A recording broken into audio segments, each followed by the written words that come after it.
저는 이제 그 창원시 도시재생지원센터장을 맡고 있는 경남대학교의 김석호라고 합니다. 일단 반갑습니다. 서로 조금 어색하지만 진행을 계속 하도록 하겠습니다.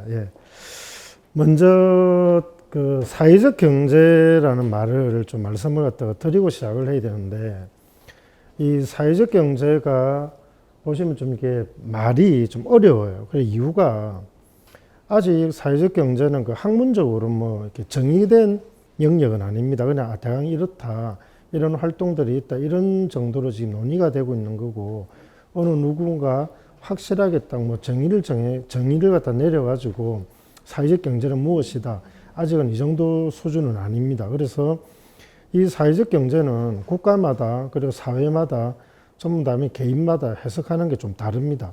그렇지만 조금 광의의 개념으로 생각을 하게 되면 뭐 해석을 하는 사람들은 많지만 그래도 모두가 좀 공통적으로 느끼는 게 이제 자본주의 시장 경제 있죠. 그러니까 이게 자본주의 시장 경제라는 게 한국으로 치게 되면 해방 이후에 현재까지 한국 사회 전체를 이제 지배하고 있는 경제 시스템이죠. 근데 그리고 뭐 서구에도 이제 그런 게 있고요. 그래서 계속 발전된 개념인데, 이 자본주의 시장 경제가 발전하면 발전할수록 그 사회나 그 국가에 소속된 모두가 잘 살아야 되잖아요. 그죠? 근데 다 잘 사느냐? 그거는 자꾸 아니라는 겁니다. 그러니까 처음에 그냥 한국으로 이제 좀 국한해서 생각을 해보면요. 1940년대, 50년대, 60년대 해가지고 모두가 어려울 때는 다 좀 살기가 힘들었잖아요. 그러다가 60년대 이후에 70년, 80년을 거치면서 경제가 급속도로 발전을 하면서 전체적인 수준이 올라가긴 올라갔지만 그 외에 빈부격차라든지 환경오염이라든지 이런 것들이 뭐 그 발생을 해가지고 우리 삶에 영향을 미치기 시작하죠. 그러니까 지금 이 강의를 전체 들으시는 분들은 뭐 연령대를 제가 지금 알 수는 없지만 제 기준으로 하면요. 제가 어릴 때 뭐 한국 그 88 올림픽 그 전까지는 다 똑같으시겠지만 생수라는 개념은 없었습니다. 그냥 수돗물 해가지고 보리차 해가지고 마시고, 그 다음에 뭐 개울가 가가지고 뭐 장난치고 모욕하고요. 그리고 뭐 그 도로나 논이나 밭이나 뭐 메뚜기도 잡아먹고 그런 거 다 했거든요. 근데 요즘은 안 되죠. 농약 치죠. 뭐 환경오염 있죠. 그리고 집에서나 어디서나 생수나 뭐 정수기 아니면 그냥 물을 마시기 힘들 정도. 그리고 지금 그 뭐 여기도 지금 나오지만 미세먼지라는 개념이 너무 강하고, 황사라는 건 있었잖아요. 그 뭐 1년에 뭐 한 시즌 정도 이렇게 황사 이야기가 나오다가 몇 년 전부터는 이제 미세먼지라는 최근에 좀 우리 삶에 영향을 미치는 그런 단어들도 등장하죠. 그래서 이 자본주의가 발전을 했는데 불평등, 빈부격차, 환경 파괴 이런 것들을 어떻게 할 거냐, 가만히 놔줄 거냐, 아니라는 거죠. 이것들이 계속해서 누적이 되고 진행이 되기 시작하면 결국에는 살아남는 사람은 상위 몇 프로입니다. 그 외에 일반적인 사람들은 거의 그 한 사회의 대다수를 차지하는 일반적인 중산층이나 시민들은 생활이 확 떨어지는 거고요. 그리고 뭐 100명 중에 보통 한 3명, 4명 정도 3, 4% 이야기를 하는데요. 그분들은 거의 그 사회에서 생성되는 부가가치, 즉 부를 갖다 거의 다 가져가는 형태가 되거든요. 자, 그럼 이게 과연 보고만 있을 거냐, 이걸 바꿔야 되지 않겠느냐, 그 움직임이 사회적 경제다, 그렇게 보시면 됩니다. 그래서 이제 오해가 좀 있으신 게, 사회적 경제라는 게 그러면 자본주의를 갖다 부정하는 거냐, 그런 개념은 절대 아니고요. 자본주의를 이제 대안경제라고 합니다. 자본주의가 좋은 제도이긴 하지만 모든 제도가 다 100% 완벽할 수 없기 때문에 자본주의가 가지는 모순이나 좀 잘못된 부분들을 보완하는 경제. 그렇게 되면 자본주의가 더 발전할 수 있겠죠. 그래서 순기능을 할 수 있도록 좀 문제점들은 자기가 모르기 때문에 그걸 조금 옆에서 객관적으로 야, 뭐가 문제가 있으니까 이건 우리하고 같이 해결하자. 하고 좋은 거는 계속 발전시키는 거죠. 그렇게 보시면 될 것 같아요. 그래서 이제 사회적 경제는 이게 뭐 좀 표현이 그렇지만 시장 경제는 이윤극대화거든요. 그러니까 뭐 일반 회사라든지 뭐 우리가 흔히 말하는 주식회사죠. 주식회사나 여기들은 일단 기업의 존재 목적이 이윤 극대화입니다. 돈을 많이 벌어야 되는 건데 그거 같다 사회적 경제는 그렇게 돈은 좀 아닌 것 같다. 이게 뭐 돈을 완전히 벌지 마라 이런 건 아니고요. 이윤 극대화가 아닌 어디다 둔다 사람에게 가치를 둡니다. 예. 그 사람들이 거기서 태어나서 생활하고 죽을 때까지 그리고 그 대를 갖다 이어까지 그런 것들을 전부 다 그 이제 라이프 사이클이죠. 그걸 봐가지고 좀 여기서 발생되는 문제나 다른 것들을 보완하는 게 사회적 경제가 아니냐. 그러니까 사회적 경제 했을 때 뭐 돈에 이념을 두는 것보다는 우리 옆에 있는 그 옆 사람을 갖다가 좀 더 중심에 둬가지고 뭔가를 다 바라본다. 이렇게 좀 보시면 될 것 같아요. 그래서 이제 뭐 예를 지금 두 개를 좀 들어놨는데요. 그러니까 이게 그 왼편에 있는 이 그래프는 뭐냐면 소득 5분위별, 즉 한국에 있는 사람들을 쭉 이렇게 이제 소득 분위별로 나누는 겁니다. 나누어 가지고 이제 1분위하고 5분위, 5분위가 제일 잘 사는 그룹이고요. 그리고 1분위가 이제 조금 힘든 그 경제적으로 힘드신 분들입니다. 그래서 이 분들의 차이가 얼마나 나느냐. 즉 1분위 같은 경우에는 소득이 한 달에 한 163만 원, 그러니까 최저임금보다 낮습니다. 예, 벌어들이는 소득이요. 그런데 그 뭐죠 5분위 같은 경우에는 벌어들인 돈이 1,000만 원이 넘어요. 예. 자, 그래서 이 그래프를 잘 보시면 이 1분위는 벌어들인 거하고 사용하는 게 어떻습니까? 거의 비슷하죠. 즉 벌어서 전부 다 소비해버리는, 예, 먹고 사는 것 자체가 힘든 겁니다. 그리고 분위가 이제 올라가면 죄송해요. 예. 올라가면 올라갈수록 어떻습니까? 사용하는 거는 큰 차이가 없거든요. 뭐 소득이 는다 해가지고 저희들이 이제 경제학에서 보통 이야기하는 건데 내가 100만 원 벌 때는 뭐 밥 하루에 3끼 먹다가 1,000만 원 번다 해가지고 10끼 먹는 거 아니지 않습니까? 3끼 먹는 거는 똑같기 때문에 시간이 흐르고 지나갈수록 이 분위가 높일수록 어떻습니까? 저축을 더 많이 하고 가용되는 자산을 가지고 다른 데 투자하는 거죠. 그러니까 이 격차가 커질 수밖에 없는 거예요. 예. 그래서 아까 뭐 처음에 좀 이렇게 위에 이제 자본주의하고 말씀드리면서 이 자체를 갖다가 어떻게 할 거냐. 이걸 좀 그래도 간격을 좁혀야 되지 않나. 그러니까 많이 버시는 분은 억지로 내놔라는 게 아니고요. 이 많이 버시는 분들하고 사회적으로 어떤 걸 통해 가지고 1분위, 2분위 밑에 있는 그룹들의 이 하늘색 부분을 조금 더 올리는 것을 우리는 고민해야 되지 않느냐. 그 이야기입니다. 그리고 아까 뭐 미세먼지는 좀 이야기 드렸고요. 자, 그러니까 이 도시재생 지역하고 이제 좀 연관되어 이제 생각을 해보면요. 충무 지역에 이 지금 이제 지역으로 보게 되면 서쪽 아닙니까? 충무 지역 서쪽이 과거에는 어땠습니까? 이게 잘 살았죠. 왜? 도시 중심이고 해가지고 막 잘 살았는데 그분들이 상업을 하시든 기업을 하시든 이런 분들이 지금은 여기 많이 없죠. 예, 이유가 뭡니까? 돈이 안 되거든요. 돈이 안 돼서 돈 흐름을 따라서 가시는 겁니다. 여러분들 뭐 다 기억하시겠지만 1997년도 12월 해가 98년도 1월 넘어가면서 한국에 외환위기 왔을 때요. 경상남도에 유일하게 외환위기가 영향을 안 받은 지역이 거제하고 진해입니다. 예. 거제 진해에 좀 뭐 이상하게 들릴 수도 있겠지만 거제 개와 진해에는 전부 다 만 원짜리 물고 다녔다 이런 말도 있었거든요. 예. 그만큼 소득이 높았던 곳이에요. 예. 불과 몇 년 전에 23년, 4년 전에요. 그런데 어떻습니까? 뭐 군기지가 없어지고 뭐하고 외부적인 요인에 의해 가지고 장사하느나 소득이 발생되는 부분들이 돈 따라 다른 데로 가버리죠. 그러니까 지금 지역이 어떻습니까? 사실은 도시재생 뉴딜 지역에 선정됐다는 게 자랑은 아니잖아요. 워낙 낙후된 곳이라고 이제 다 인정해 주는 곳이니까 그래야 되는 거죠. 자, 그러면 그렇게 한 번 지역이 아픔을 얻었는데 도시재생 뉴딜을 통해 가지고 다시 뭔가를 해보려고 하는데 똑같이 자본주의 논리로 한다. 이거는 좀 아니지 않느냐. 예. 왜? 돈을 가지고 그 지역이 융성을 했다가 한번 낙후되는 것 같다 몸소 봤는데 거기다가 다시 또 도시재생 뉴딜을 통해 가지고 자꾸 돈만을 이야기한다 그러면 또 5년이나 10년 뒤에 예, 이 지금 현재가 바닥이 아닐 수 있다는 거죠. 또 더 내려갈 수도 있다는 겁니다. 그래서 이제는 좀 다른 방법을 동원하자. 그게 뭐 사회적 경제다, 그다음에 공유 경제다. 이제 그런 걸 가지고 좀 들어와 가지고 그 지역 주민들의 예, 전체적인 뭐 경제적인 삶이나 뭐 어떤 다른 삶들을 좀 올려보자 하는 그 이제 내용입니다. 자, 그래서 이게 뭐 그 한국 이야기도 뭐 될 수 있지만 조금 세계적인 이야기가 될 수 있는데요.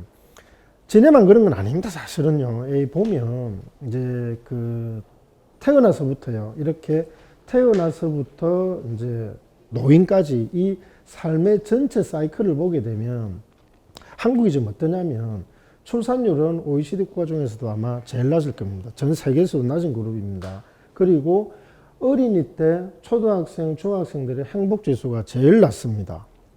예. 애들이 그러니까 뭐 놀지를 못하는 거죠.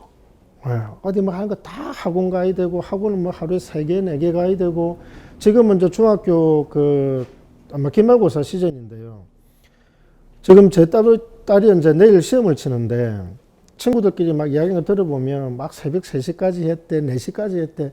아, 중학교 2학년이 무슨 그렇게 공부를 많이 해야 되는지 좀 이해도 안 되고 좀 그렇습니다만 그렇습니다.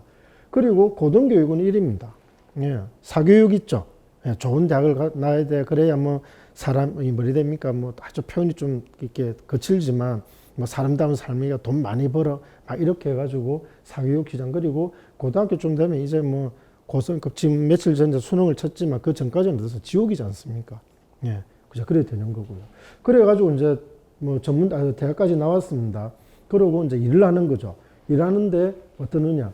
예, 안전하지 않는 환경, 노동시간 아직도 OECD 국가 중에 최고 수준입니다. 예. 그러니까 요즘 이제 그 법을 좀 바꾸려고 하죠. 주 뭐 52시간이다. 안 그러면 뭐 어떻게 해라. 그런 것도 하는데 저항이 아직까지도 세고요. 예. 최저임금 가지고도 어떻습니까?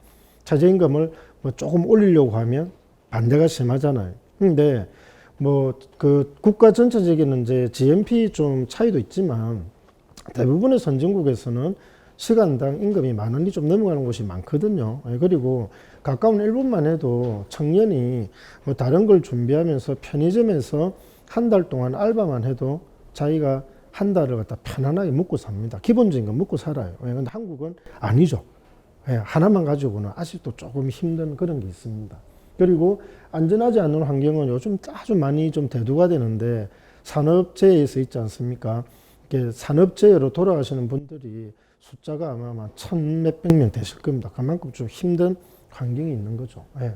그렇게 해가지고 이제 뭐 일을 이제 하고 생활을 하는데도 어떻게 했냐, 사회복지가 아직까지도 사회복지 예산이 많이 늘고는 있지만 아직까지 그래도 수준이 좀 낮다. 예, 그렇게 좀 보고 있습니다. 창원시 같은 경우에 그 전체 예산은 한 3조 정도 되는데 복지 예산이 차지하는 비중이 한 40% 넘거든요. 그렇게 해도 부족합니다. 예. 근데 또 복지에만 또 너무 많은 예산을 써버리면 경제 성장이나 뭐 다른 데가 좀 힘들기 때문에 좀 이런 문제는 항상 또 발생하고 있죠. 그리고 복지 수준 낮고, 그 다음에 가계부채 높고, 그 다음에 애기들의 자살률도 높지만, 예, 성인들하고 자살률도 높습니다. 그래서 흔히 말하는 뭐 자살공화국 이런 말도 있죠. 그리고 또 그래가지고 이제 노인이 돼서 65세 이후에 이제 삶은 이제 자연적인 수명은 자꾸 이제 길어지는 사회고요. 그리고 퇴직은 뭐 40대, 50대부터 시작하지 않습니까? 그러고 나서 이제 어떻게 남은 인생 20년, 30년 어떻게 살까? 그리고 한국 사회는 또 어떻습니까? 부모가 그 자식들 뭐 집도 사줘야 되고 결혼도 시켜야 되고, 예. 그러니까 나중에 노인이 딱 되는 순간, 퇴직을 하는 순간 좀 있으면 자기를 위한, 예, 돈이 없는 거죠. 그러다 보면 그걸 갖다가 국가가 이제 서비스를 해줘야 되는데 이 복지체계가 낮기 때문에, 예, 자꾸 이제 악순환이 갑니다. 그러니까 또 어떻습니까? 노인 자살률도 OECD 1위입니다. 예. 그러니까 태어나가지고 생애 전체를 거쳐가지고 이 흐름에서 왜 자꾸 이래 되느냐. 예. 아까 다시 한번 반복을 드리면 저는 이제 국민학교 세대인데요. 아마 지금 그 줌에 들어오신 분들 중에 국민학교도 계실 거고 이제 초등학교도 계실 거고 다 그럴 건데 학교에 다닐 때부터 현재까지 자본주의는 최고의 경제제도고 모두가 잘 사는 제도라고 계속 배웠지 않습니까? 그리고 잘 살 거라고. 예, 그러고 이렇게 해야만 잘 될 거라고. 그렇게 했는데도 실상은 어떻다? 이런 문제들이 수정이 안 되는 거예요. 예, 계속. 그럼 왜 자꾸 수정을 안 할까? 예, 이거 이제 같이 고민을 좀 해봐야 되는 겁니다. 예. 자, 그래서 이제 나오는 말이 사회적 가치라는 이야기가 나옵니다. 예. 우리는 경제 성장은 익히 들어서 아시죠? 예. 경제 성장. 그래서 뭐 몇 프로 성장한다, 어떻게 한다, 경제 성장이 뭐 되면 좋다, 다 맞는 말이죠. 그런데 이 경제 성장을 이루어 가지고 올라가는데 거기에 사회적으로 뒷받침되는 가치들이 같이 안 올라가니까 되게 힘들어지는 사회 구조가 되는 겁니다. 예. 그래서 저성장, 양극화, 공동체 붕괴 위험이 동시다발적으로 같이 들어오는 거거든요. 이 그래프를 보시면, 그러니까 1인당 GDP로 해가지고 국가들을 이렇게 나눠 봤을 때요. 서유럽하고 북유럽 같은 경우에는 어떻습니까? GNP도 높고 사회복지도 잘 돼 있는 거죠. 예. 그런데 한국은 지금 요 정도 3만 불은 넘었는데 조금 보게 되면 사회적 가치나 이런 것들이 공동체 지수가 좀 낮은 편에 속합니다. 예. 그래서 이 공동체 지수가 저는 이제 뭐 땅덩이도 좁고 사람이 많이 생각 아파트 문화하고 있는데 이 아파트 문화가 아마 좀 공동체를 다 와해시키는 가장 큰 요인 중에 하나 있지 않느냐 이래 되거든요. 그러니까 아마 경험이 많으실 겁니다. 아파트 거주하게 되면요. 자기 집을 딱 중심으로 해가지고 뭐 양옆, 뭐 복도식은 옆이 있을게요. 아래 위, 그 다음에 같은 층에 웬만하면 못 봅니다. 예. 뭐 쓰레기 분리수거하는 날, 예. 안 그러면 요즘 또 각자 그 공간이 따로죠. 그러니까 거의 만나지 못하고 가끔씩 뭐 통장님이나 반장님이 뭐 존중함 누르는 거, 예. 그런 거죠. 그래서 이 공동체 지수가 좀 낮은데, 그래서 이걸 갖다가 이제 어떻게 바꿀 거냐. 예. 그러니까 사회적 가치라는 좀 뭔가 돈의 가치만 따지는 게 아니라 아까 봤던 사람을 중심으로 한 그 가치를 자꾸 내세우셔야 돼요. 그럼 올려야 되고요. 그러니까 충무 뉴딜 지역에서 지금도 그런 현상이 보일 수도 있고요. 그리고 뭐 향후에도 보일 수도 있지만 이제 어떤 말씀을 드리는 거냐면 이 200억, 250억이라는 사업비가 마중물 사업이잖아요. 그러니까 이걸 마중물로 해가지고 더 큰 사업들을 끌고 와야 된다는 그 생각을 자꾸 하셔야 되는데, 그래서 이 충무 지역이 바뀌어가지고 이 사회적 가치가 좀 올라가면서 그 지역이 같이 경제 성장을 하는 걸 생각하셔야 되는데, 사회적 가치에 대한 개념들을 갖다 별로 생각 안 하시는 분들은 뭐 합니까? 250억 중에 내 몫은 얼마일까? 내가 참여해가지고 얼마를 가져갈까? 네. 그것만 자꾸 눈에 보이시는 거죠. 그러니까 남이라든지 뭐 같은 동네 주민이라든지 옆에 있는 사람들 신경 안 쓰는 거죠. 네. 단지 자기가 가지고 있는 어떤 걸 이용해 가지고 이 사업을 통해서 내가 받을 이윤만 계속 계산을 하시는 거예요. 네. 그럼 그런 것들이 어찌 되는 겁니까? 지금 쭉 밑에 있는 이런 거죠. 네. 남은 신경 안 쓰고 사회적 가치나 공동체나 여기에 대한 개념보다는 자꾸 돈 중심. 근데 그 돈 중심으로 해가지고 결국은 어떻습니까? 과거보다는 현재가 지역이 낙후가 돼버린 거잖아요. 그걸 갖다 또 경험을 하실 거냐. 더 중요한 거는 그러면 그 경험을 갖다가 우리 세대가 아닌 다음 세대에도 똑같이 넘겨줄 거냐. 그럴 수도 있죠. 아, 우리 집만 잘 살면, 우리 애기만 잘 살면 뭐 되지. 예. 그러면 결국에는 붕괴될 거다. 예. 그렇게 이제 보는 겁니다. 예. 그러니까 뭐 그럴 수도 있습니다. 아, 이 뭐 우리만 잘 살면 되고 우리만 돈 많으면 되지 않아. 그런데 여러분들 남미나 이런 데 제가 보시면 브라질이나 이런 데 뭐 제가 좀 뭐 다른 국가를 폄하하는 건 아니지만 그런 곳에서 사회적으로 치안 문제라든지 하는 복지 문제 있죠. 이런 것들은 경험해 보시면 엄청납니다. 길거리를 함부로 못 가죠. 예. 어두워지면 나가면 위험합니다. 예. 왜? 뭐 잘못하면 강도라든지 이런 것들이 있을 수 있고요. 예. 그리고 뭐 친면에 위협을 느끼는 경우도 많기 때문에 그런 것들은 이제 조금 자꾸 이제 빈도수가 올라가겠죠. 예. 그런 것도 좀 고민해 주시면 좋을 것 같고요. 그리고 자꾸 이제 이 유엔 이 이야기를 보여드리는 게, 야, 혹시 뭐 자꾸 그 사회적 경제 이야기 하려고 이런 개념들을 가지고 온 거 아니냐, 이래 보일 수도 있을 것 같아서 그렇진 않고요.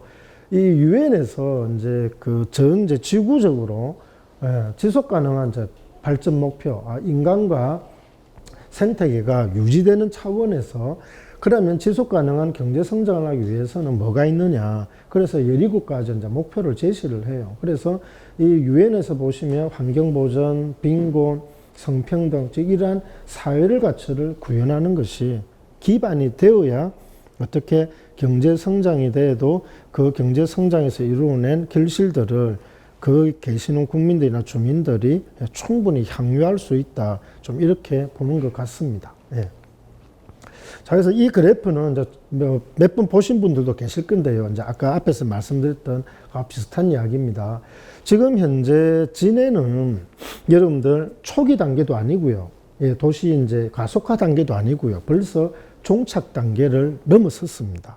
예, 이 그래프가 이야기하는 게 도시화율이 80%를 넘게 되면 이제는 그 하드웨어를 갖다가 아무리 많이 가져와도 예, 그게 성과가 별로 안 난다는 겁니다. 예. 지금 이제 우리 요 광장하고 이제 진해역하고 이 이야기를 좀 드리면요. 만약에 지금 충무진 뉴딜 지역에 이 광장도 없고요. 뭐 진해역도 없고요. 뭐 다 없습니다. 도로도 뭐 별로 없고. 자, 그러면 250억이라는 사업을 들고 와가지고 야, 우리 도로도 새로 깔자. 예, 그 다음에 광장도 새로 하나 조성하자. 진해역도 해가 철도도 깔고 하나 만들자. 그래 되면 어떻게 됩니까? 그 사업이 일어나면서 이제 뭐 건축, 토목, 뭐 여러 군데 사람들이 참여하면서 소득이 발생되죠.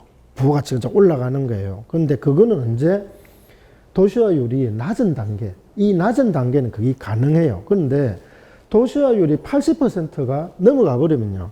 이제 도시를 갖다가 인공위성에서 딱 보면요. 전부 다 있다는 겁니다. 도로 웬만큼 다 있고요. 다리 다 있고요. 예, 버스 정류장 뭐 사회적으로 갖춰야 될 인프라는 이제 기본적인 건 다 있어요. 그러니까 더 이상 이제 자원 투입형, 예, 무조건 뭘 들고 와가지고 하는 발전은 필요한 부분은 좀 있을 수 있죠. 그런데 그 지역이 성장하는데 이 자원 투입형 지역 발전을만 가지고는 이제 경제 성장이 힘들 수도 있다는 겁니다. 예. 그리고 또 문제가 뭐냐, 이 자원 투입형 지역 발전하는 영리 기업이 주도를 하게 되면요. 영리기업은 어떻습니까? 아까 했지만 이익을 발생시켜서 그 이익을 그 지역과 공유하지 않죠. 가져가 버립니다. 예. 그게 더 겁나는 거죠. 지금 여러분들, 어디죠? 석동입니까? 롯데마트 있지 않습니까? 예. 좋죠. 예. 편하고 한데, 그 롯데마트에서 하루에 발생시키는 이익, 진해 주민들 대상으로 물건을 팔아가지고 발생되는 이익이 대부분 어디로 갑니까? 다 서울로 갑니다. 예, 그러니까 지역 주민들에게는, 진해 주민들에게 별로 혜택이 모르겠습니다. 물건을 구입해가지고 뭐 거기서 소비하시면서 느끼는 만족도는 있을 수 있지만 그 지역에 있는 돈을 빨아가지고 다 위쪽으로 가져가 버리죠. 예, 그러니까 항상 지역은 돈이 없고 자본이 없고 뭔가 하고 싶어도 힘든 그런 이제 악순환이 계속 반복되는 겁니다. 그래서 이 지금 단계 80% 넘어 이쯤 와 있을 겁니다. 이때 그러면 그 지역을 다시 이제, 근데 과거의 영광을 못 누립니다. 예. 뭐 7% 성장이네, 10% 성장, 이거는 이제 우리 생에서 다시는 오지 못하는 날입니다. 이게 표현이 그렇지만 시간을 한번 흐르면 돌릴 수 없죠. 예. 지역의 경제 성장이 7%, 10% 한국이 최고였던 16% 이 정도 성장하려고 하면 전부 다 다시 또 싹 없어지는 게 새로 만드는 방법밖에 없습니다. 그러니까 과거는 이제 오지 않습니다. 그래서 야, 도시재생 유대해가지고 7% 성장, 8% 이건 오진 않는 거고요. 성장을 한다 하면 진짜 현상 유지 아니면 1%, 2%만 해도 엄청난 성장이라고 보는 겁니다. 선진국 이런 데서는요. 그래서 그 성장을 위해서는 어떻게 할 거냐. 예, 이런 영리기업이 하는 게 아니라 지역에 있는 자원을 활용해가지고 해가는 수밖에 없다는 것들이 이제 유럽이나 북미나 이쪽을 이제 이론을 통해 가지고 조금 정리가 된 겁니다. 그래서 이제 생각하셔야 될 거는 사회적 경제나 이런 것들 이제 나중에 맨 뒤에 이제 캐나다 사례를 좀 보여드릴 건데요. 그 사업을 시행하시면서 우리 지역에 있는 물적 자원, 인적 자원 이런 것들을 어떻게 잘 엮어가지고 새로운 부가가치를 창출할 것이냐 거기에 대해서 조금 고민들을 많이 해주시면 좋을 것 같습니다. 자, 이건 제가 이제 경제학을 전공을 하다 보니까 이제 좀 설명, 이게 제가 가끔씩 이제 쓰는 함수인데, 이게 뭐 솔로 경제 성장 모형이라 해가지고요. 저희가 이제 경제학에서 그 지역이나 국가가 경제 성장을 하기 위해서 뭐가 필요하나 이제 이야기를 할 때 보통은 이제 이 기술, 그 다음에 노동, 그 다음에 자본, 거기다가 이제 그 지역 자원 이런 이제 공식을 씁니다. 자, 그래서 과거에 한국이나 경상남도나 진해는 어떻습니까? 사람이 많았죠. 과거에는 인력이 많았잖아요. 그래서 인력 중심으로 노동력을 대거 투입해가지고 경제 성장을 했고요. 그 다음에 과거에는 또 해군이 있고 뭐 있고 해가지고 지역에 돈이 많았어요. 그래가지고 자본을 유치해가지고도 경제 성장을 했죠. 예, 그리고 과거에는 A라는 건 거의 없었습니다. 그랬는데 이것들이 이제 한 2000년 정도 시간이 지나면서 어떻게 되냐. 한국이나 경상남도나 창원시나 지금 어떻게 됩니까? 자꾸 고령화되죠. 예. 청년들은 자꾸 위쪽으로만 가버리고요. 지역에는 청년들이 많이 안 보입니다. 그러니까 이 공식에서 과거에는 이것들이 이렇게 높아가지고 결과값이 좋았는데 지금은 이 값들이 과거보다는 내려오는 거예요. 과거에 10이었다면 지금은 뭐 3, 4 정도요. 예. 그러니까 꼬박이 해가지고 결과치가 적게 나오겠죠. 예. 자본은요, 안 들어옵니다. 지금 현재 4차 산업이니 신성장이니 했을 때는 수도권, 지금 수도권이 충청도까지 내려와 있거든요. 거기에서 거의 모든 걸 다 빨아들입니다. 예. 잘 생각해 보세요. 창원을 갖다 기점으로 하셔가지고요. 우리가 흔히 보는 집에서 사용하시는 가전제품 중에 그 우리 반도체라든지 뭔가 좀 돈 되는 것들 있죠. 그런 것들을 만드는 공장이 창원에 있는지 어떻습니까? 안 보이죠? 반도체나 이런 건 전부 다 위쪽에 다 있잖아요. 예. 어디죠? 하이닉스가 그 이천이죠. 예. 그 쌀밥 잘하는데 이천 있고 수원 있고 그런 데로 다 갑니다. 예.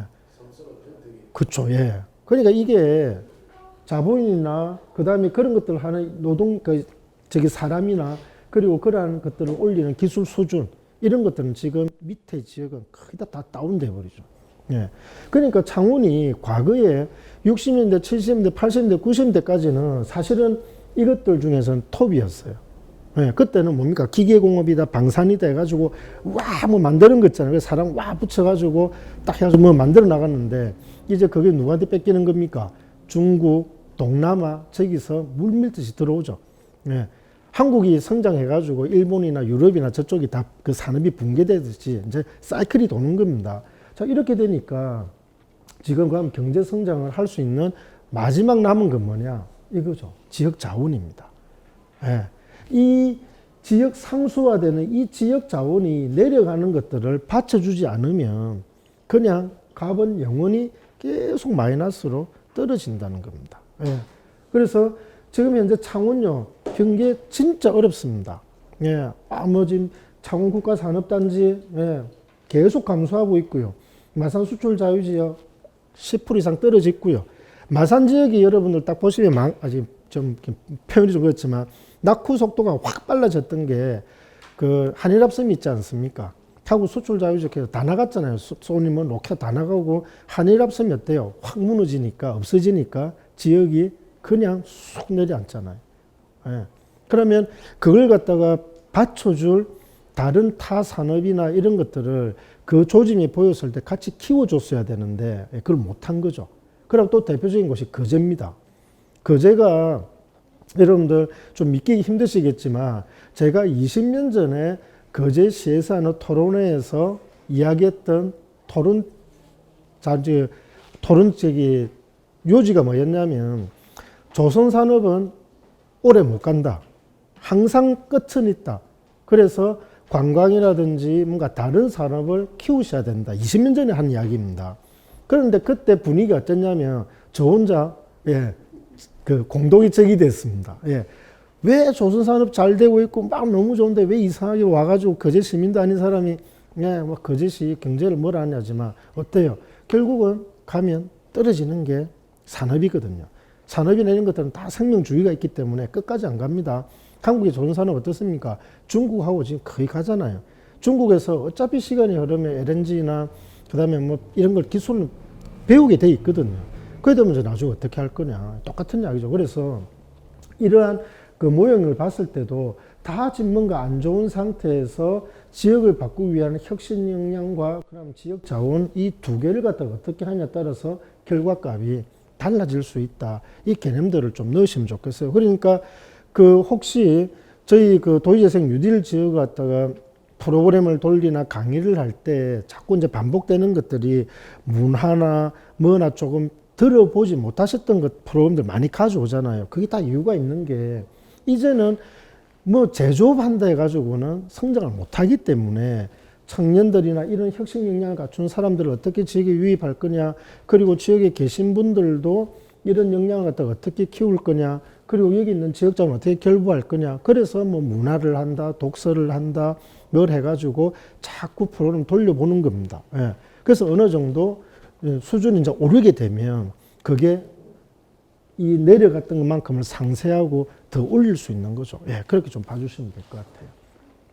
자, 그래서 뭐 앞에 걸 좀 요약을 해보면요. 이제 우리가 이제 나중에 설립을 뭐 꼭 해야 되는 거죠. 예, 협동조합이나 뭐 사회적 경제조직이나 이런 것들은 이제 사람 중심의 사회적 경제에서 협력경제, 공생경제, 산림사회에서 이런 좀 축을 이루어 가지고 진행이 됩니다. 예, 그래서 이 자본주의 시장 경제 문제들을 보완하는 그런 것들을 우리가 이제 좀 생각을 하고, 아무튼 뭐 그 CRC나 이런 그 컴퍼니를 만들어 가지고 운영해야 되지 않겠느냐.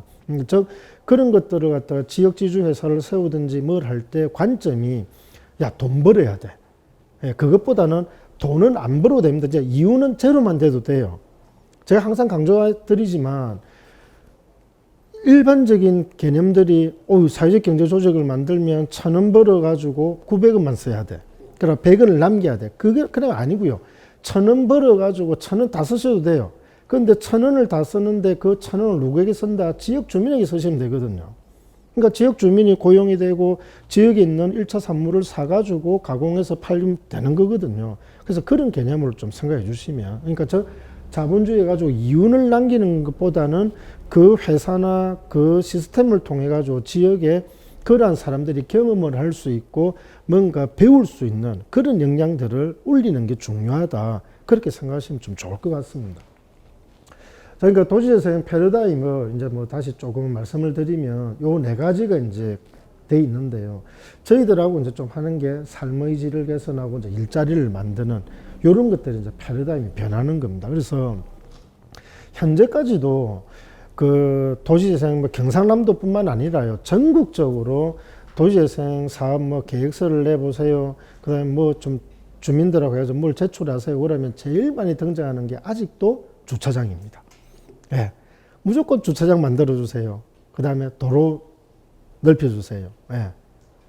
그게 뭐 급박하시니까 이해는 되는데 주차장은요. 지금 현재 충무지역에 차가 몇 대인지 모르겠지만 주차 면수가 부족해가지고 100개를 더 설치하자. 100면을 안 그러면 1000면을 하자. 해봤자 어떻습니까? 또 다 찹니다. 또 모자라요. 예. 그래서 아예 처음부터 아예 생각 안 하시는 게 좋습니다. 예. 괜히 그 만들어가지고 늘려놔봤자 나중에 더 생산적으로 쓸 수 있는 그 자본을 그런 데 써가지고 그냥 묵혀버리는 거고 나중에 또 필요하게 되는 거죠. 그러니까 다 정비를 하면 되는데 예. 하다못해 게으리 주차를 허용한다든지 예. 자꾸 주차장만 돈 들여가 만들려고 하니까 문제예요. 그렇죠. 그러니까 뭔가 발상을 전환해야 되는 거죠. 예. 전부 다 할 수 있게 만들어 버리면 예. 도로 효율도 높아지고 주차 효율도 예. 높아지는데 하여튼 그렇죠. 예. 그래서 조금은 생각을 좀 바꾸셔가지고 그렇게 좀 접근하는 것들이 필요하다. 이제 이렇게 보는 겁니다. 자, 그러니까 이제 그래서 뭐 이렇게 5대 추진과제 해가지고 나오는데, 그러니까 좀 단어들이 보시면 과거에는 어떻습니까? 재개발, 재건축 해가지고 야, 뭐 지역이 좀 바뀌어 그러면 무조건 다 엎어버리죠.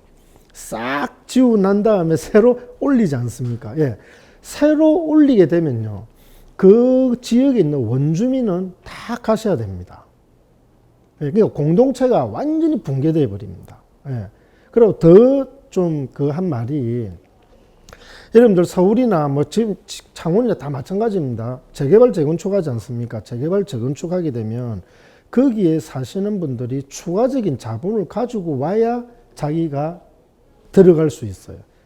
그 보상받는 거 가지고는 생활을 못 하시거든요. 그러니까 그 새로 지어진 아파트 매입이 보통 안 됩니다. 그러니까 그분들은 삶이 어떻게 돼요? 계속 그 비슷한 곳만 찾아왔던 하시는 거예요. 그러니까 그 가격대가 어떻습니까? 좀 더 낮으니까 거의 재개발이 다가오는 곳. 다음 타자. 그래 되는 거죠. 그러니까 다른 지역에서 돈이 있는 사람들은 새로 지어진 데 와가지고 자기는 살면서 지역에 대해서 신경 안 쓰죠. 이 지역이 어떻게 되든지 말든지 그냥 나만 잘 있고 가면 그만이고, 그 지역에 원래 사시는 분들은 계속적으로 삶이 핍박해지고 안 좋아지는 거죠. 그래서 그러한 이제 재개발, 재건축이 아니라 좀 뭔가 다르게 생각하는 것들을 고민을 조금 하셔야 된다. 그래서 그 과정이 또 한국 사람은 성격이 급해가지고 야, 도시재생 3년 딱 사업하고 나면 끝나는 시점에 와 하고 바뀌어야 돼. 안 그렇습니다. 마중물 사업이고 아주 멀리 보고 점진적으로 가는 거였다고 하는 거지. 그냥 뭐 1년 뒤면 바뀌고 그렇지 않은 거죠. 자, 지금 이 공간이 뭐 조금 이제 자본을 들여가지고 바꿨지 않습니까? 근데 이 바뀌어가지고 이게 지역을 바꾸는 게 아니라요. 이 1층이 공유 공간으로 들어오면서 주민들이 활용하시고 어떻게든지 해서 여기서 뭔가 보이지 않는 시너지들이 발생을 해요. 그것들이 밖으로 나와가지고 뭔가 변화를 시키면 나중에 시간이 흐르면서 어떻게 됩니까? 뭔가 자꾸 바뀌고 있다는 게 보이는 거거든요. 자, 그런 조금은 여유로운 마음을 좀 가진 게 어떻겠냐, 이래 좀 말씀을 드립니다. 자, 그리고 이제 이 도시재생 지역에서 나중에 이제 이것을 보여드린 거는 나중에 저희가 그 지역 지주회사나 이런 데 사업 내용인데, 이런 사업들이 시장 경제하고 경쟁되는 부분도 있고요. 그리고 시장 경제하고 경쟁을 하지 않는 것도 있습니다. 그런데 대부분은 이 지금 나오는 업종들이 시장 경제에 벌써 있는 기업들이 많아요. 그러니까 이 자본을 가진 기업하고 지역에서 만드는 거 둘이가 조금은 나중에 부딪혀야 됩니다. 그때 이제 우리가 어떤 그 아이템이나 비전을 가지고 이 회사들이 운영을 할까. 대기업이나 중견기업이 아주 큰 자본을 가진 기업들하고 부딪히면요, 100점 100패입니다. 이게 게임이 안 됩니다. 그러니까 그 서울의 경리단길입니까? 뭐 해가지고 청년들하고 문화기획자들, 예술가들이 가가지고 동네를 바꿔놨잖아요. 그래, 바꿔놨는데 이제 좀 이름이 나니까 어떻습니까?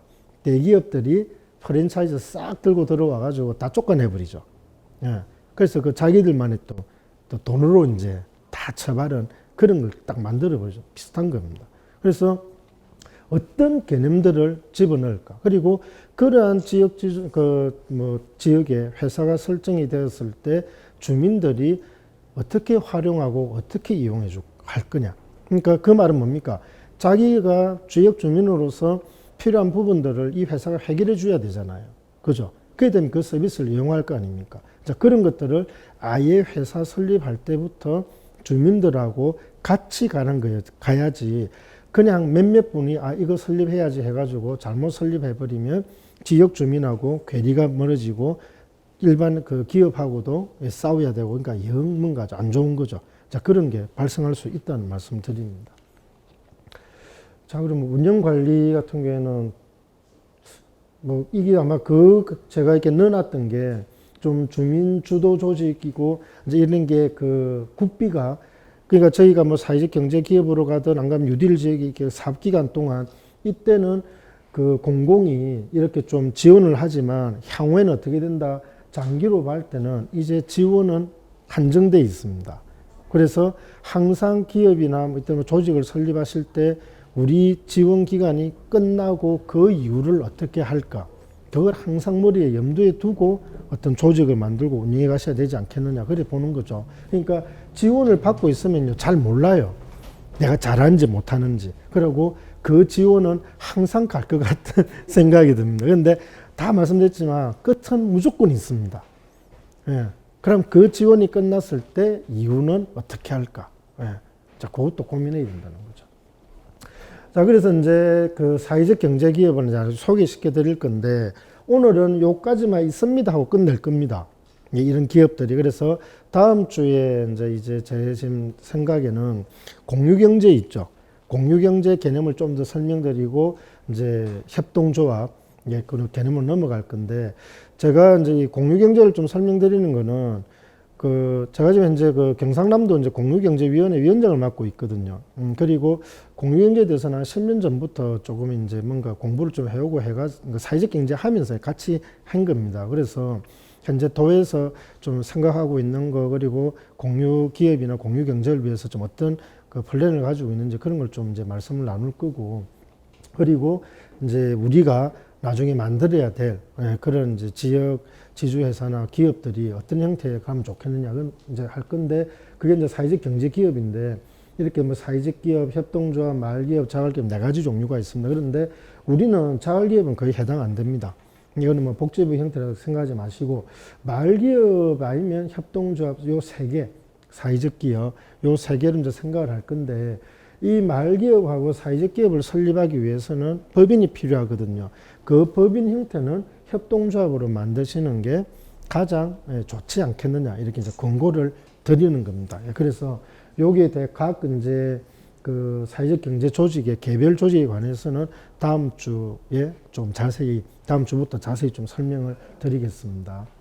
자, 그리고 이제 컷이 2장인가 3장밖에 안 남았습니다. 조금만 더 기다리시면 되고, 이게 지금 1시간 좀 조금 안 됐는데, 좀 빠른가요? 아니, 시민지금도 안 돼가지고, 다음 주, 그래서 다음 주부터는 조금 말을 천천히 하겠습니다.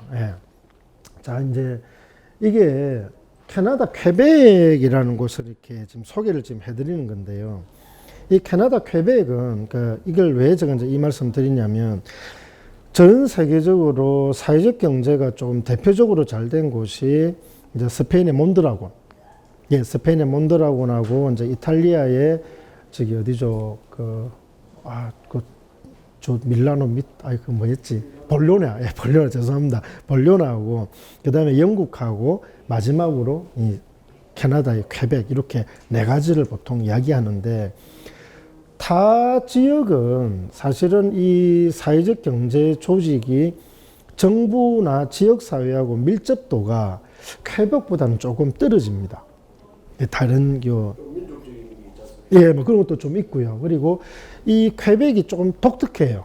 그래서 지금 뭐 퀘벡처럼 해라는 말씀을 제가 드리는 건 아니고, 우리가 사회적 경제 조직을 만들어 가지고 그게 지역 사회에서 뿌리를 내리고 뭘 해야 되는데, 그러한 그 형태가 이 퀘벡에 있는 지금 CDE나 그다음 CDCS나 CLD나 이렇게 있죠. 지역형 경제개발, 개발회사, 사회센터, 협동조합, 이런 유형들이 조금 앞에 잘 돼 있으니까 그런 것들을 좀 벤치마킹 해가지고 충무 지역에도 좀 비슷하게 만들면 되지 않을까. 그래서 그게 가장 좀 좋은 안입니다. 그리고 몬드라곤이나 저런 쪽은 아주 너무 큰 기업이에요.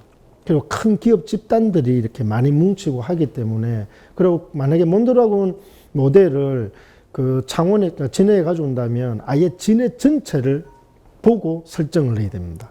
그러니까 너무 좀 힘들고요. 그리고 영국은 생각하시는 것만큼 협동조합이 처음에 시초로 이제 발전됐지만, 요즘 이제 영국 가보면요, 그 쿱이라는 COOP라는 마트가 있어요.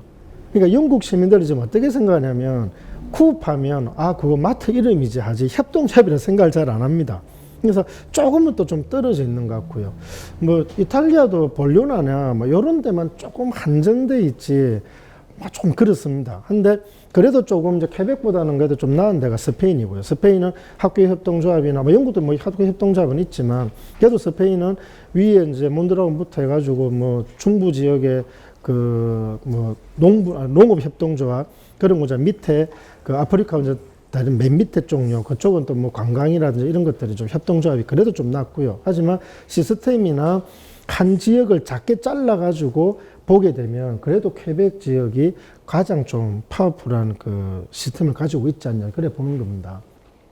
자, 그래서 퀘벡은 이제 여기 보면 이제 보시면 지역 경제개발가 좀 있고, 지역 사회개발회사, 지역 사회센터, 지역개발 협동조합, 요 네 가지 유형이 거의 지역에 다 있어요. 있는데 중요한 거는 이 네 가지 형태의 회사나 센터나 조합들이 투자기금이라는 돈과요. 돈과 지역사회하고 연계되어 있습니다. 그러니까 각각 독립되어 가지고 움직이는 게 아니라요. 예, 세계가 계속 같이 갑니다. 그래서 이 그림을 표현하는 게 요겁니다. 이게 조금 아주 복잡하실 수 있는데 이쪽을 좀 옮겨가지고 설명드려 볼까요? 예.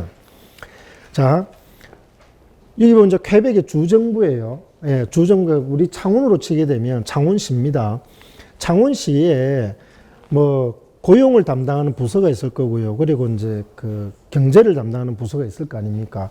요 두 부서가, 즉 주정부가 매년 사업 계획을 짤 때 우리가 2021년도에 창원 지역에, 안 그러면 진해구로 하면 진해구에 고용을 갖다가 늘리거나 고용 문제를 해결하기 위해 가지고 뭘 할까 하고 계획을 짤 때 어디하고 의논을 하냐면 이 명칭입니다. 샹띠에라는 캐나다 퀘벡의 사회적 경제 조직을 대표하는 조직명입니다. 샹띠에라고 이제 고유명사인데 이 샹띠에에 있는 그룹 사람들이 주정부 사람하고 같이 앉아가지고 계획을 짜요. 예산까지 짭니다. 예. 우린 좀 어떻습니까? 창원시가 알아서 하죠. 그러고 우리 시의회 의원들이 이제 조금 이렇게 하신 거고, 주민들은 아직 먼저 주민자치나 이런 것들이 이제 내년부터 시작될 거지만 아직까지는 주민들이 그렇게 막 적극적이고 능동적으로 참여할 수 있는 시스템이 없잖아요. 그랬는데 이 퀘벡은 강력하다는 게 앞에 여기 봤던 개발회사, 지하센터, 협동조합 이런 것들이 구별로 동별로 설립이 돼요. 예, 설립이 되어가지고, 그러니까 예를 갖다가 이제 드리고 다시 화면 넘어서 드릴게요. 지금 우리 충무동에서 뭐 도시적 뉴딜이 아니더라도 충무동에서 내가 조금 그 자본주의 논리가 아닌 사회적 경제 개념으로 회사를 설립하고 싶다. 그러면 우리 이런 센터에 오십니다. 센터에 오시게 되면 담당자 한 명을 매칭을 시켜줘요. 매칭을 시켜줘가지고 그 담당자가 이 사람이 가지고 있는 아이디어를부터 시작해서 창업 3년까지 전체를 다 컨설팅 해줍니다. 네. 그리고 그 센터는 어디서 운영하냐? 국가에서 지원해서 운영을 합니다. 그리고 그러한 센터들이 쭉쭉쭉 여러 개가 있는 거죠. 그러니까 뭔가 맞게. 그러니까 처음부터 어떻습니까? 그 지역을 뭔가 변화시키고 뭔가 좀 다르게 하고 싶은 아이디어만 있으면 그게 실현이 되잖아요. 그 실현되는 게 어떤 방식으로 이러한 실현을 시켜가지고 이제 이러한 것들 있잖아요. 이래가지고 가면 샹띠라는 이 전체를 담아내는 그릇이 있습니다. 그 그릇이 해서 회장이나 이제 뭐 이런 사람들이 누구하고 주정부하고 다이렉트로 이야기를 합니다. 그러니까 즉 시민들의 아이디어가 모여가지고 그게 행정부로 올라가서 내년에 어떻습니까? 이러한 사업들을 주민들은 원한다. 사회적 경제조직은 원한다. 그러니까 이런 것들을 하자. 그러면 주정부가 오케이 하고 합니다. 안 하는 게 아니고요. 그냥 해요. 네. 주민이 몇 명 이상이 돼야 되는데요. 어떤 거예요? 지금 그 기업이 회사 만드는 거예요. 네. 한 명 이상입니다. 한 명이에요. 저 퀘벡 그렇습니다. 예. 그러니까 이게 퀘벡을 제가 봤을 때는 그때 가가지고 막 이렇게 그 사람들하고 이야기하고 했을 때는 무조건 한 명이 또 주민이면 돼요. 이런 자체가 지방 분권이 예. 지방 자치가 잘 돼 있기 때문에 그렇죠. 그래 인기 되는데 예. 우리나라는 말만 지방 자치를 하고 있고 예. 그냥 뭐 시장인 거 뽑아봤자 뽑아봤자 예. 자기네들이 자기 지역에 대한 역할을 못 하고 있으니까 예. 이런 것들이 전혀 사라지고 자기네들 뭐 몇 년까지도 않는 그 선출직 장들이 이거 나중에 유튜브 나가기 때문에 너무 그러면 안 되는데 알겠습니다. 예. 그래서 이거는 이제 시스템을 보여드리는 거예요. 예. 그래서 더 중요한 건 뭐냐면 이게 이제 캐나다 퀘벡 주의 이제 사회적 경제를 저희가 매핑을 한 거거든요. 예, 매핑을 한 건데 이렇게 구조례가 올라가더라고요. 올라가는데 그 사이드에 뭐가 있느냐? 연구기관, 대학, 교육기관들이 전부 다 받쳐줍니다. 다 결합되어 있습니다. 예, 그러니까 뭐 경남대, 창원대 뭐 있죠. 예, 뭐 문성대 다 들어오고요. 연구기관은 우리는 여러분들 창원시정연구원이나 재료연구소나 이런 것들 우리 삶하고 사실 좀 떨어져 있잖아요. 보시면 그런데 여기는 다 붙어 있어요. 그러니까 여기서 뭔가 아이디어가 있어가지고 해결 못하는 거는 이쪽으로 다 던져줍니다. 예. 그리고 제일 중요한 게 이 금융입니다. 아까 요 앞에서 제가 투자기금이라는 말을 했잖아요. 이게 뭐냐면 이제 요 금융 이야기인데요. 주민들이 사회적 경제, 그러니까 지역을 갖다가 혁신시키기 위한 아이디어는 가지고 계세요. 근데 그걸 갖다가 실현시키고 법인을 만들고 운영을 할 때 어떻습니까? 꼭 필요한 게 자금이죠. 돈이 있어야 되잖아요. 열정만 가지고 안 되지 않습니까? 근데 그 자금을 한국 사회에서는 마련하려고 하면 누가 책임져야 됩니까? 본인입니다. 본인. 내가 집을 뭐 담보를 하든 대출을 하든 시드머니는 내가 해야 돼요. 근데 이 협동조합이나 이런 것들이 잘 된 나라의 특징이 참 좋은 게 뭐냐면 이 정부 금융도 있지만 민간 금융에서 돈을 대출을 해줍니다. 그러니까 여기 보면 이제 뭐 좀 뭐 리스크하고 뭐 피두시하고 다 나오는데 제일 중요한 데자르댕이라는 유럽에서 유럽 포함해서 아주 거대한 규모의 은행이 있어요. 그러니까 한국으로 치면 국민은행하고 뭐 신한은행 이 두 개를 합한 것보다 큰 은행입니다. 그런데 이 은행이 데자르댕이 협동조합입니다. 그래서 이 사람들이 이제 뭘 만들잖아요. 그러다면 이제 이 대장 협동조합 우리나라 치면 그 새마을금고나 신협 규모보다 훨 크지만 그렇죠. 예. 예. 그래가지고 이제 해원 협동조합으로 가입하게 되고 하면 금리가 싸요. 제가 그때 같이 이야기 나눴을 때 2% 연금리가 그러니까 거의 공짜 아닙니까? 그러니까 그렇게 해주는 거예요. 그래서 그 돈을 가지고 어떻게 합니까? 진짜 실현시키는 거예요. 아, 이거 바꾸고 싶었는데, 이거 하고 싶었는데. 그러니까 이것들이 계속 촘촘하게 어떻습니까? 확산되죠. 확산되는데 거기에서 거버넌스가 형성되죠. 왜? 이러한 조직 체계가 잘 돼 있기 때문에 샹티라는 곳에서 다 엮어주거든요. 그러니까 그 아이디어와 그런 것들이 계속 점조직처럼 해가지고 점이 많아지면 뭐가 됩니까? 우리가 수학에서요. 선이 되잖아요. 그럼 선이 많아지면 면이 되잖아요. 네, 똑같아 보시면 됩니다. 그런 것들이 쫙 있는 거죠. 그래서 이러한 이게 이제 꿈꾸는 바지만 하지만 그래도 우리가 나중에 추구해야 될 것이 아니냐. 그러니까 나중에 우리가 이렇게 뭐 CLD를 만들지 그다음에 CDC를 만들지 이런 걸 다 만들어 가지고 충무 지역에서 지역 개발하는 지주 회사의 꼭 필요성은 있더라. 이게 그냥 느슨하게 이렇게 뭐 해가지고는 사실은 잘 안 돼요. 예, 그래서 우리 뭐 그 개모임 하듯이 뭐 회하듯이 이래가지고는 아주 결속도가 엄청나게 떨어지는 거고요.